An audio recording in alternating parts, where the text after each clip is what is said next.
Frères, et aujourd'hui nous sommes devant vos écrans et vous êtes en train de nous suivre. C'est par la grâce de Dieu.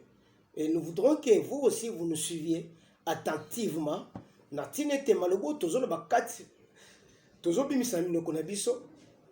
ont place na bon moyen.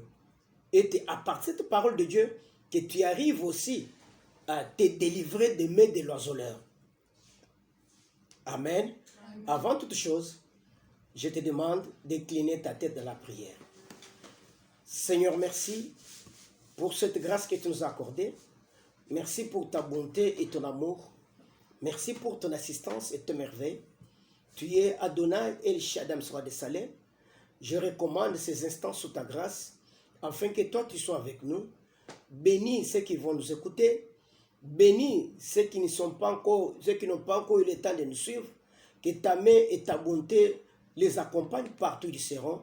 Dans le nom de Jésus-Christ. Amen. Amen. Amen. Je vous bénis encore au nom de Jésus-Christ. Et que le ciel, les églises du ciel vous soient ouvertes. Amen.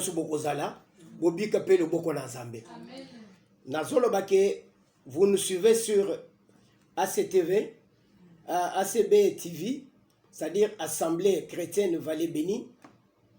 Alors, nous sommes sur YouTube. Ce qui aux anaposé à Kolanda Matin Nabiso, Betakaka ACVB.tv, ou Komona Matin Nabiso Zalewana. Veuillez vous abonner aussi en grand nombre pour permettre à ce que cette évangélisation est comme un amato ya batebele. Zo Matin Nabiso, Tindelepe Batumsus. C'est l'évangélisation. Aujourd'hui, l'évangélisation, c'est les sociétés. Oh, token de maison en maison. Non, non. L'évangélisation est commise sur YouTube. Et commise sur Facebook. Moi, je m'inquiète. Bato, bazo postuler ma photo na bango ya mutakala na Facebook. Vous êtes nus? Facebook n'a pas été fait pour mettre de la nudité, pour mettre des bêtises de n'importe quoi. Mais Facebook a été fait, c'est un instrument de communication. Nous, les enfants de Dieu, nous pouvons utiliser ça. Nous pouvons en profiter pour évangéliser. Tu peux prendre ce que je fais maintenant, tu envoies ton frère. Les années tinde kumoko, ba prière to sala na WhatsApp. To sala na WhatsApp to tindi, akamata tinde linde kunaye. Na moment moko nazolo ba ke simba maboko na libumu, tozo sambele, bi maladi nyoso ba chela libumu na yo e bima. Ndekwana azalaki na problème ya ba myome, ba tak makasa kata libumu. Tango asimbi libumu na ye bazo sambe, c'est-à-dire ndeko oyo mundimi na biso azui matei azui prière wana atindeli ndeko na ye mususu toyebani na yete bande ndeko wana azui abandi ko sambele na prière wana asibika kama maboko na libumu na ye alobiete après prière ayoke loke seneti lokola wese grand besoin tango azo kende na grand besoin avandi ayoki mundu keleliza sima na ye ya makasi bulu moko boy ya makila et bimi na sima na ye makila cuve plein directement ayoki mongongo zo bisate banda kokumisa nzambe aux yeux de délivrance na ye mais tango aye ko vanda par après ko ba bulu oyo ezaki na libuna ngaba zo ko bana mio ndenge bimaki. Le Dieu qui fait l'opération sans cicatrice. Amen. A salé lié opération. Amen. C'est une façon de faire. Effectivement, bon continuer, tu es un serviteur de Dieu. Bon continuer, évangéliser. Prenez ces enseignements. Envoyez au lieu de tout moi ninia, hein, tout moi vidéo. Oye bozo tinde wane ya tala kamera zolo baboye tala oya zolo baboye nyoso ane ko finga ko chola ko sala bule wane. Ce n'est pas important, ce n'est pas important. Envoyez ces vidéos, envoyez la parole de Dieu. Profitez, envoyez la parole de Dieu. Nazo pa mola bandeko bazola na biso mais c'est les Chimanga zamba pa mola yo biso Rosali. Nous sommes ensemble. C'est pourquoi Nazolo baye déjà que nous sommes sur l'imposition des mains. Toujours dans une phase de la prière. Avant toute chose, nazoyebisa bino ke moment oyo c'est le 6e mois. Moment oyo selon ba message zamba apesi biso ezali moment oyo bandoki ba occultiste ba magicien na ba féticheur bazosilisa banyongo ya année passée bakoki kokota nango na deuxième moitié ya année oyo te. C'est pourquoi omonaka na juin batourma ezalaka mingi bamalade ezalaka ebele makufa ezalaka makasi na mois de juin. Alors nde nzambe a prévenir biso alobi ete bana nzambe bisika nyonso bazali basambela na ntina ete mopepe oyo eleka na ndako na bango te. Il y a sacrifice, il y a un vent de sacrifice qui est en train de passer. Mopepe oyo eleka na ndako na yo te. C'est pourquoi sois branché. Sois branché. Na ba prière tozosala oyo lukanga epe na sambelela yo na tielo maboko. Nous avons signé une alliance de vie avec Dieu. Amen. Ce n'est pas une alliance de mort. Je le dis et je le répète. Si ton pasteur a signé une alliance de mort avec le diable, moi je dis nous avons signé une alliance de vie. Et te batu nous stoko tchela maboko bako kufa teme bako bika. Amen. Bako bika. Et cette conviction cette fois approche, nous allons prier aussi pour toi. Et zali moi ya ba prière. Devons prier avec toi. Sois branché. Éviter la distraction. Papa. Nazawana. Azoti nanga tumani. Umoni bache procureur yasika. Ya cour constitutionnelle. Aba sali boye. Lelo. Makamuzana. Nabie. Kolande biloko wana te. Kolande biloko wana te. Nga nazana noko na ngai. Balanda ye. Na tamo ya mungulu jaka za gouverneur. Babunda bunda bunda baye ko bete na nzete na paliji peuple na Mukongo tina nenga kufa akufu Mukongo ya kubuka nata nenga za na secret wana aibi déjà que na koti na secret Mukongo ya kubuka. Pour dire quoi? Vous devez concentrer-nous devant l'Éternel. Prions notre Dieu. Laissez les politiques faire leur politique. Que les enfants de Dieu se concentrent à la prière. Tosambe la pona bakonzi mboka. Tosambe la pona bakonzi ezala ba oyo bazala e ba ozo bazalelo. Tosambe la pona bango. Nzambe abatela bango. Nzamba sunga bango. Tout ce qui a fait et qui a produit un travail pour ce pays, que Dieu le protège. Nzamba batela mboka na biso. Ba nungu nungu ba biloko pamba e komate. Na boite osala politique, ça la politique na yo. Mais tika ngai pe na sambe na nzambe. Nous qui devons au moins le président de la République que les pasteurs, les hommes de Dieu, réunissez-vous, priez pour le pays. Alors prier pour le pays, c'est-à-dire aibi que ezana catégorie ya batu moko boye, bazali consacré ya ko sambela pona mboka, bakotika na kokota na makambo ite. Si nous prions bien pour le pays, l'arbitrage se fera normalement. Et tout le monde, même à bateau, mal intentionné dans le biso, zamba ko changer ma kanisa là-bas. Kola pambola yo. Voilà, je vais vous dire, c'était un mois très difficile. Et zali moi moko ya kolonga la distraction, tozonga na ba prière. Nde tozon kende na imposition matin na biso sur l'imposition de main, nde à travers cette imposition de main, nde tozon kota na ba prière. Bazotang le biso Genèse chapitre combien 48 à partir il y a 4e verset bazo kitanase.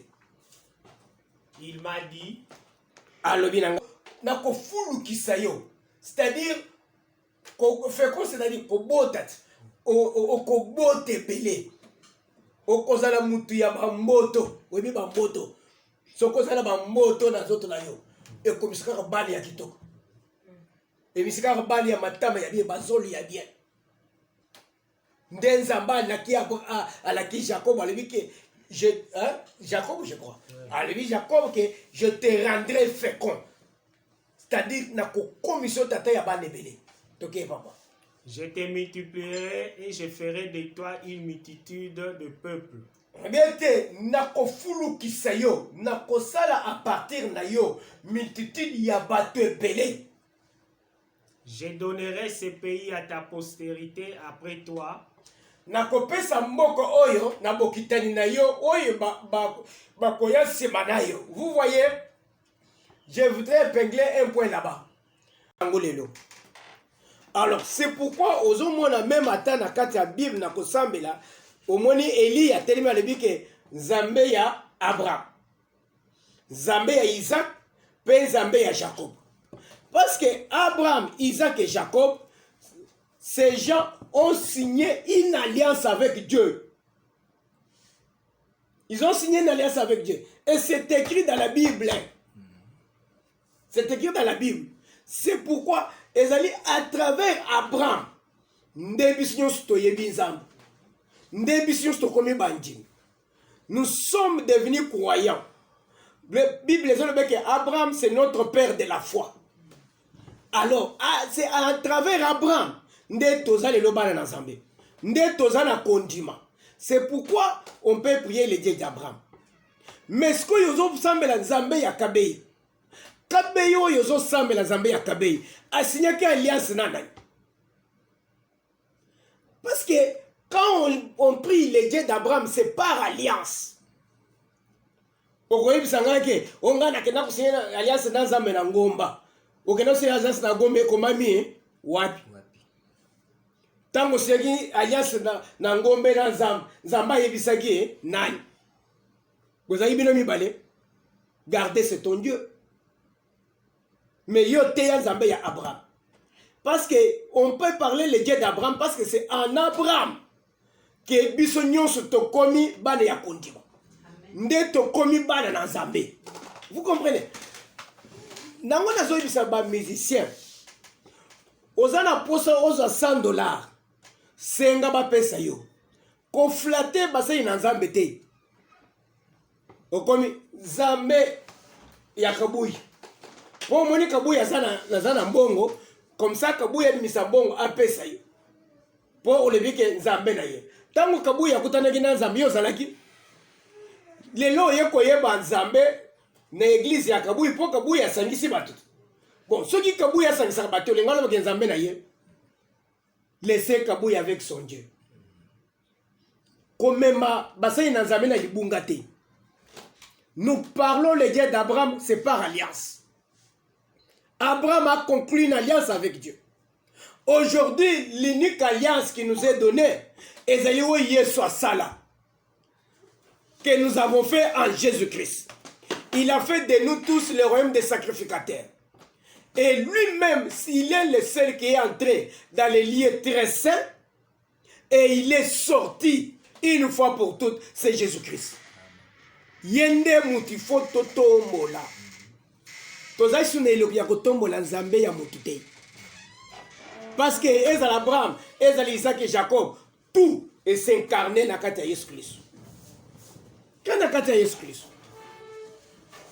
Laissez okoki kozala ozosala makambo mosusu, osolumwe liboso na Nzambe, Nzambe asa atiki yo oyebi te. Mama ejeni ngalola Nzamba pambola yo bisiko zali. Bisiko zali Nzamba zala na yo. Kolo toyebi ke nous sommes en direct avec toi. Nous serons toujours ensemble. Nzambe oya pambola kabato apambola na bana na yo bisiko zali na France. Alors nde tozoloba ke bi makambo nyonso na Nzambe etikele kaka Yesu Christ. J'ai pris au nom de Jésus-Christ. C'est lui, parce que c'est lui qui a donné son sang, comme le sang de la nouvelle alliance. Alors, tout ça concerne les Zambé à Abraham, parce que c'est Abraham qui avait conclu une alliance avec Dieu. Jacob aussi avait conclu une alliance avec Dieu. Et Isaac, même. Mais tous les autres, ils ne prient pas par alliance. Ngai pasteur, nazo lukanzambe par alliance te. Mais nazo lukanzambe par au nom de Jésus-Christ. Oya kufela biso. Nde akomisi ngai sacrificateur. C'est dans le nom de Jésus-Christ que je vais retrouver la vie, que je vais retrouver la joie, que je vais retrouver l'argent, que je vais retrouver le ministère. Bible les lui-même qui est monté, c'est lui-même qui est descendu et qui a donné des dons aux autres, aux gens. C'est Jésus-Christ. C'est pourquoi ngaina yo tokumisa kaka Yesu Christ. Totombola kaka Yesu Christ. Tokei papa, c'était entre parenthèses. Pour qu'elle le possède à toujours. Alebete mabelo neza yanga ya libela libela. Maintenant les deux fils qui te sont nés au pays d'Égypte. Azolebete sikoyo bana mibale oyo oboti na kati en Égypte yo Joseph. Avant mon arrivée vers toi avant ngaina koma en Égypte seront à moi. Bakozala oyangai. Ephraïm et Manassé seront à moi. Alebete Ephraïm na Manassé bakozala yangai. C'est-à-dire à reprendre en sous deuxième fois. Pour ba oyo bayoka kite bayoka. Vous savez likamula Nzambe Zamba le baka mbala moko te. Zamba le baka 2 ou 3 fois. Na lina biso eloko pla eloko mokeke place wana. Joseph azo ibisa roi que ce qui est eloko ezongi pour la deuxième fois, c'est que la chose vient de Dieu. Avec comme le même message est retourné 2 fois, c'est que la chose vient de Dieu. Tango Zamba zo benga Saoul na temple. Première fois Saoul a yo quitté, Samuel a yo quitté, abimi Samuel a ke kokutana Eli. Eli alibina bengi yote, zonga kende kolala. Azongi ake kolala. Deuxième fois ba bengi Eli susu. Akeye pa Eli, maître bengi ngai. Eli alibite. Bwana eza Nzambe. Soki ba bengi le susu, mi présenter le bete ngai yoyo, musali na yo, loba o eza nango posa. Vous comprenez? Eli a comprendre. Le coup les locaux zongi pour la deuxième fois. C'est que les ensemble. Mais il y a un seul locomoko. Mais seul locomoko. Et locaux y a Satan. Et il y a qu'une fois il est qui? C'est le Satan vient comme un voleur. A soufflé à batalitoy. A bêti. On dirait signal moroboy. Paka a bendai. Ok. Même à na bandoto. Oloti ndoto. Oyezoli ko commettre dans la confusion avant de prendre la décision. Yebisan Zambé. Si cette chose, ce qui est loko ezo te pa na yo, zongisang pour la deuxième fois. Ce qui Zamba zongisang pour la deuxième fois, c'est que la chose vient de Dieu, il faut prendre tes gardes. Mais ce qui est mbalaboko pas eleki et te le kozonga suste. Faites attention, le diable parle comme ça. Kozana muteya azoteya boîtier loko moko. Pas au monnaie ce qui a leki. Akena ye. Ce kozana matoya koyoka te, okoteka la kiti. Zokande ça signaler yo. Apesi avertissement. Personne. Au monengo bozalia. Bon, ça va, ok, ça va. Yesu ate ya sikoyo. Nazui micro na che. Yesu te. Ba moni micro etomba mete. Omoni Yesu ate. C'est que ngai mutu nazote. Il faut comprendre quelque chose. Bana na Nzambe bavandi mais baza ouverte. Il faut comprendre quelque chose. Il a répété 2 fois. Pour que la chose s'installe totalement. Écoute na matoi, na ba oyo ba yoka ba yoka. Quand Jean-Baptiste a prêché dans le désert, il faisait des va-et-vient, accueillir Zongi. Répentez-vous, aplanissez les chemins du Seigneur. Et il n'a pas parlé une seule fois, il est passé. Il est allé, il est rentré. Il est allé, il est rentré. Pour te baoyo bazana difficulté à koyoka basanine bayoka. Dieu est encore la main pour te ozongelayo. Le temps est encore là. Tozo lobelayo, tozo teyayo. Fongola matoi, kangama nanzam. Donc papa. Ephraïm et Manassé seront à moi comme Ruben et Siméon. Alebete Ephraïm na Manassé bakozala bana na ngai lokola Ruben na Siméon. Bano bazo tchana molongo ya Ruben na Siméon oyo bazali bana oyo Jacob aboti te, mais bazali bana oyo Joseph aboti. Joseph aboti. alibete bakomi ya ngai alibete ache bango na liste ya bana na ye tu vois la liste ya bana na ye et il est fait de quelle façon que Togué papa continue. Mais les enfants que tu as engendrés après eux seront à toi. Akaboli bana ke ba oyo botisima na yo wana bakozala ya yo. Ils seront appelés du nom de leurs frères dans leur héritage. Togué papa. À mon retour de Pandan, Rachel mourut en route auprès de moi dans les pays de Canaan, à quelque distance d'Ephrata, et c'est là que je l'ai enterré, sur les chemins d'Ephrata qui est Bethléem. Israël engendra les fils de Joseph et dit qui sont ceux-ci. Joseph répondit à son père. Bible dit que Israël a yambi bani ya Joseph. Azolo beke baoye baza banani. Joseph a yambi ya lobi. Joseph répondit à son père, ce sont mes fils Alebete baza banangai. que Dieu m'a donné ici. Oyo nzamba pesingai a en Égypte. Israël dit, Israël a lobi. fais-le, je t'ai prie, approchez de moi pour que je les bénisse. Aye pusa bango epai na ngai pote na pambola bango. Les yeux d'Israël étaient appesantis par la vieillesse. Misu na ye ezaki déjà kolemba na zelia parce que akomi mukolo. Il ne pouvait plus voir. Akoyi komona lisusu te. Joseph les fit approcher de lui. Joseph a poussé bango bana epai na ye. Et Israël leur donna un baiser et les embrassa. A baiser bango pe ayambi bango. Israël dit à Joseph, Arrivé à Joseph.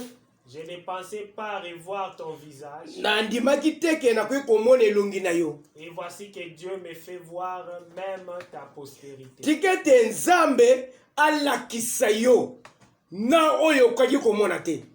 Nyonso yo bungisa nzambe azongisela yo. Azolobake nandimaki te na komona elongi na yo. Mais teli te nzambe azolakisa ngai na bana na yo. Yo moko te, mais elongo mpe na bana na yo. Pour dire quoi? Il y a des choses, quand on vient à Christ, on doit les palper. Même à taille, c'est quoi le wat. Bongo nyon se quoi le na église ou le kanaki. Zambazongi solo yango. Amen. Musale bisika nyonso okoi se musala wapi. Bisiko koi se musala. Bisiko koi se libala. Bisiko koi se bongo. Okoi se bana. Zambe asalete o récupérer yango. Amen. Dans la vie de Dieu, tu dois revoir ce que tu as déjà désespéré. Il faut mon ayam. Il faut ma fungama. Ndekumoko to sola o bazaki bana basi mi balwa. Mokwazo bisangane. Alibi papa. To sambeli prière to sambeli. Nazo bima. Nandimaki te. Nazo mona fiancé na ngai. Azaka na Belgique. Nan déjà 6 7 ans. Tosolaka na yete. Kaka tobimi na prière na samedi na komi na ndako. Na yoka téléphone ebe. Na talo Belgique. Na za muto Belgique te. Na bengi. Na yembe nani alobi ngana kam. Yo. Oyeba kangai. Alobi to se retrouver. Et retrouvailles. Tosololi, a kamati $50, à l'homme $50, oh. N'attendez le $50. Bazana confinement, attendez le $50 au CPLT. Bon temps, bon, on a confinement, côté de combien? C'est ça Dieu. Je ne pensais pas retrouver ce mari. Alors, je ne pensais pas retrouver ce mari. Mais aujourd'hui, par la prière, je l'ai retrouvé. Tikete à partir ya ba prière ya lelo o retrouver ba relation nyonso ba bebisa nyonso yo ba condamna ba tu nyonso ba kabola yo na bango ba chei de séparation ba kabola bino nzambe wa ya likolo asalete bokutana na bango zabo ina tozo sambele lelo asalete okutana na bango tana bango les relations doivent revenir. Sous la relation de la présidence.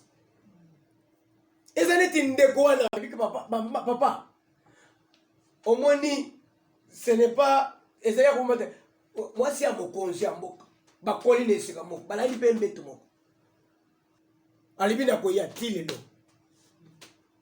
Toi tu crois que ça c'est normal? C'est le diable qui a mis les séparations pour bakutana na mama oyo te. Mama oyo il faut souffrir ayebani na mokonzi ya mboka bayebani eza te ke soki atelemi boye mokonzi ya mboka moni akobenga tina kombo na ye apusani mpe apesi ye mbote mais lelo banda koti tokokutana tokoluka yo ti lelo baloka ye te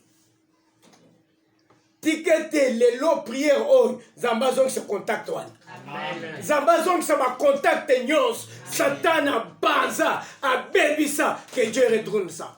Amen. Jacob a dit, je ne pensais pas te retrouver. Mais aujourd'hui,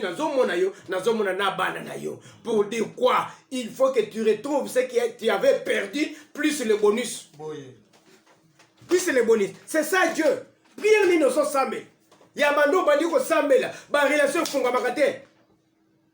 Ya yo téléphone ofani na soko fani na banda tongo ti poko babenga kate. Soko ofani la ozona ko pempa nani charger recharger. Yo ozo charger nani akobenga yo.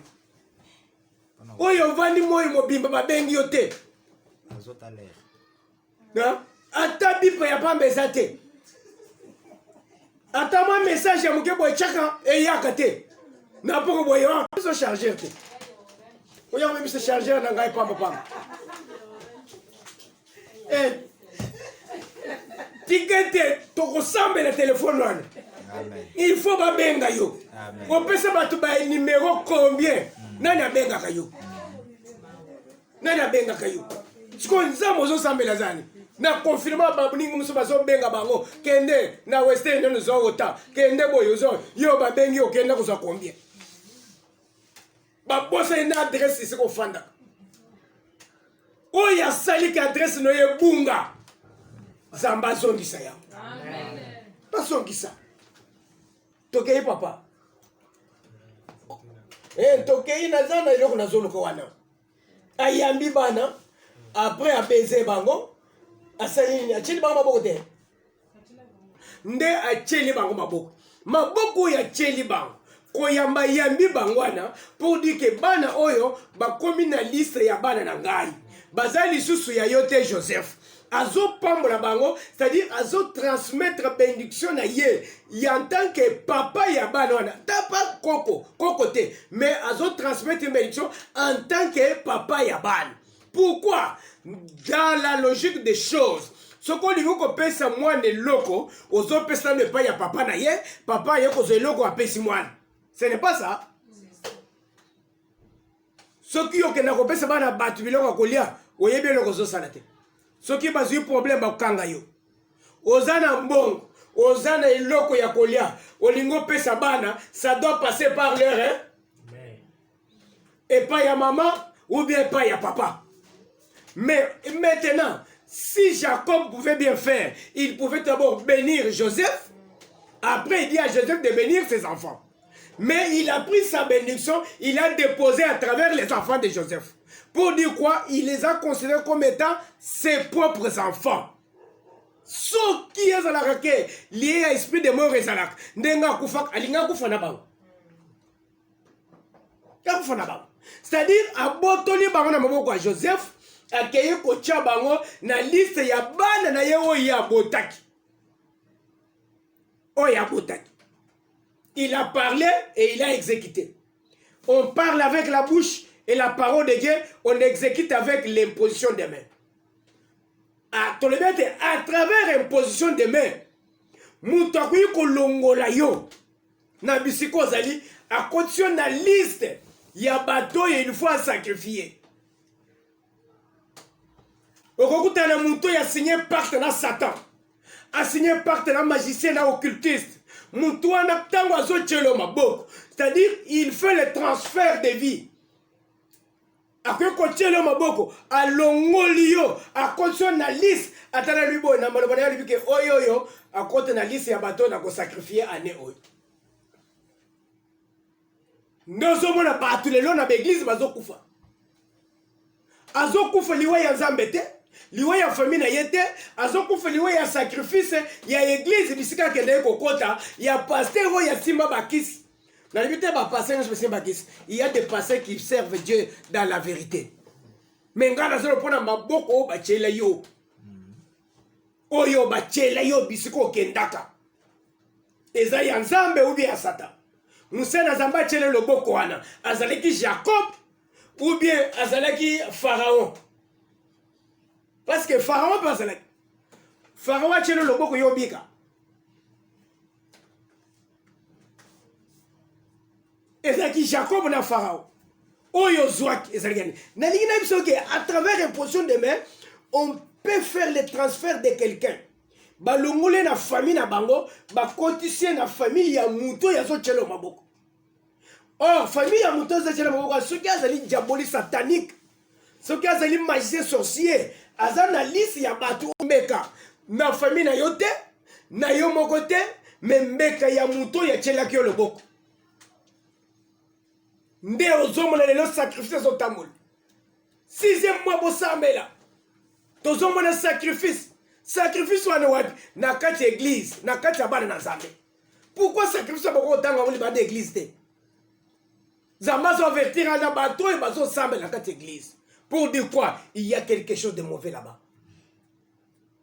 Tu es passé à la liste ya sacrifice. Ndende kumoko azo bisanga ye papa. Nazayi ko sambe l'église ko.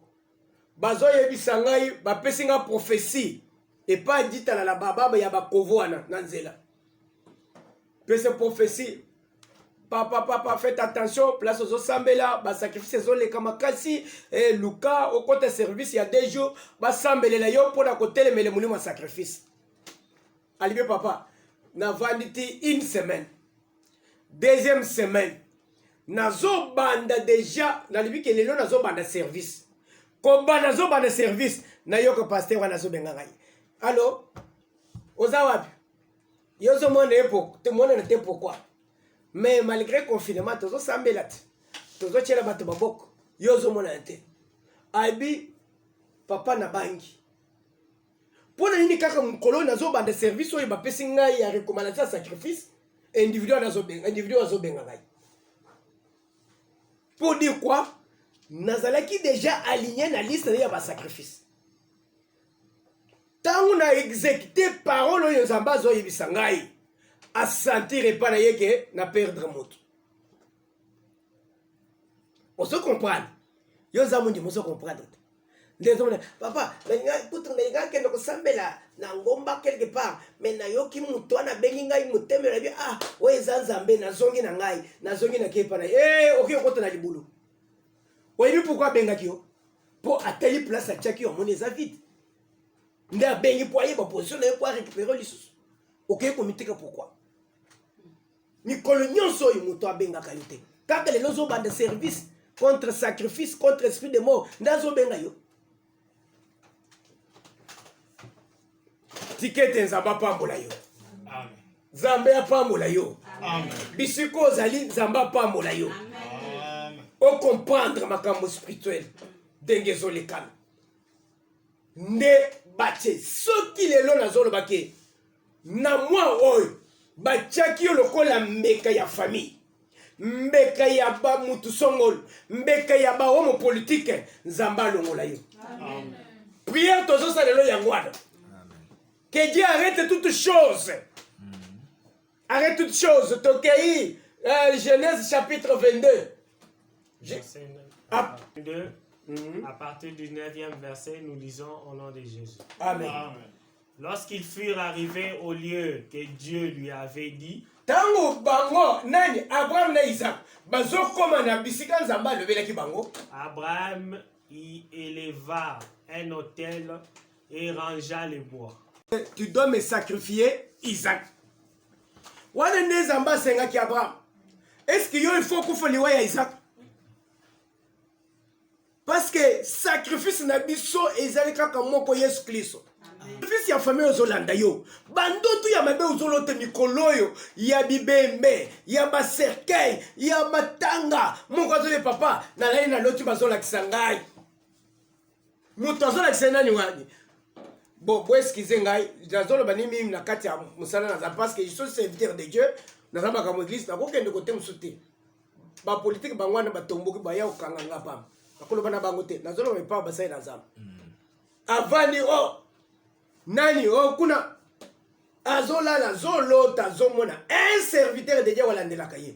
Azobate oyebi ke na mois de juillet ndaku na yo oyo babongiselo kende kofanda to bongiseli yo okende kofanda yangwana basaki na zamba bazotongela nga ndaku na sutuki bora oyo mutu alandelaka ngai ndazolekisa ngai sika kwana ofanda même mata na kochange ndaku na kolonga na ndaku ya baboti il faut que kofanda na zamba nazali sika malama ya kovanda te na ibise que ces serviteurs là azopesa accès na esprit de mort ekanga yo yende mutu azala la base ya liwe ezolandela yo kimai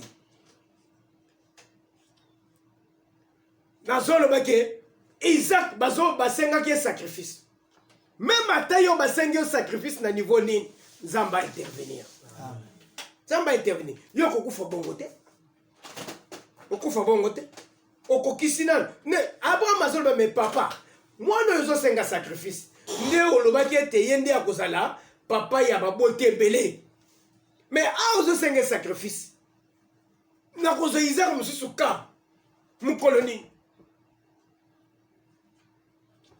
ozolinga okufa otika bapromese tokeye papa. Il lia son fils Isaac et les mit sur l'autel par-dessus le bois. Basinga nyonso bakanga na maboko ezala na makolo baeke nengo za wana otambola te osala ba voyage te osala musala ozo mbongo te Yesu akata yango. Amen. Kata basinga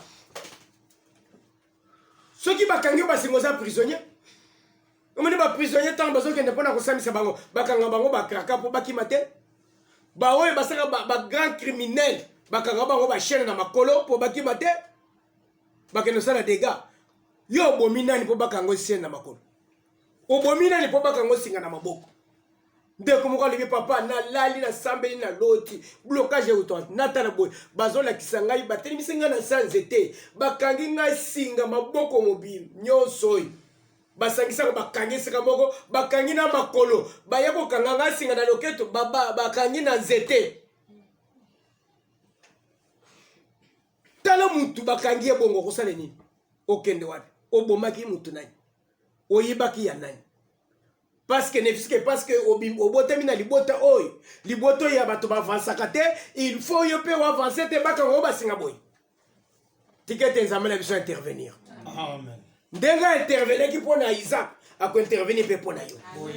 Abraham akangi Isaac singa chena nani toke papa.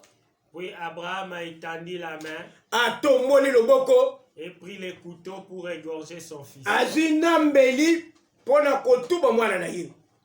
Alors l'ange de l'Éternel appela des cieux. Tango atomboli loboko atala boye moi je nazamba bengi likolo.